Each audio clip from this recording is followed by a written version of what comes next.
ஒவ்வொரு தடியும் ஒன்றுக்கு மேலே கஷ்டம்தான். இப்போ சங்கர் சார் ஆகட்டும், நான் ஆகட்டும், யாரே ஆகட்டும். சரி வந்து ஒரு 4-5 பேர் இருந்தாங்க, ஒரு ரூம் வாங்கியிருந்தாங்க. அந்த 60வது மாடியில் இருந்த ரூம் இருந்தது. அதுக்கு மேலே போனோம். கரண்ட் கிடையாது, ஜென்ரேட்டர் கிடையாது, லிஃப்ட் கிடையாது, நடந்தே போனோம். லக்கேஜ் எல்லாம் எடுத்துக்கிட்டு 60-70 ஸ்டோர்ஸ் மேலே போனோம்.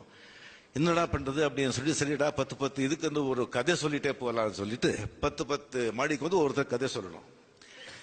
70வது மாடியில் அவங்க ரூம் இருக்கு. 69 போயிட்டாங்க. இன்னொருத்தர் தான் கதை சொல்லணும். நீ கதை சொல்லும்போது நான் சொல்றேன், சாவி கீழே மறந்துட்டேன். மறுபடியும் எல்லாரும் கீழே வரும். எல்லாரும் வந்தாதான் சாவி கொடுப்பாங்க. மறுபடியும் எல்லாரும் கீழே வரணும். அந்த மாதிரி எந்த உச்சிக்கு நம்ம போனா கூட வாழ்க்கையில வந்து நம்ம சாதனை செய்யணும் சொன்னா கீழே இறங்கிதான் வரணும். மறுபடியும் போகணும்.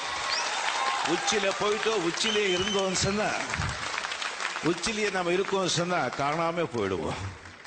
சாதனை பண்ணதுக்கு கீழே வரணும். வாழ்க்கையும் அப்படிதான். பல கல்யாணம் பண்ண சந்தோஷம் ஆயிடுச்சு. 60 வருஷம் பையன் சொன்னா, பையன் கல்யாணம் பண்றதுக்கும் கீழே இறங்கி வரணும். பொண்ணை கல்யாணம் பண்றதுக்கும் கீழே இறங்கி வரணும். நிம்மதி சந்தோஷம் சொன்னா நிம்மதி டக்குன்னு போயிடும். மறுபடியும் சந்தோஷத்துக்கு கீழே இறங்கி வரணும். இறங்கி மேலே போறதா வாழ்க்கை. அது சந்தோஷமா செய்யலாம். நன்றி, வணக்கம்.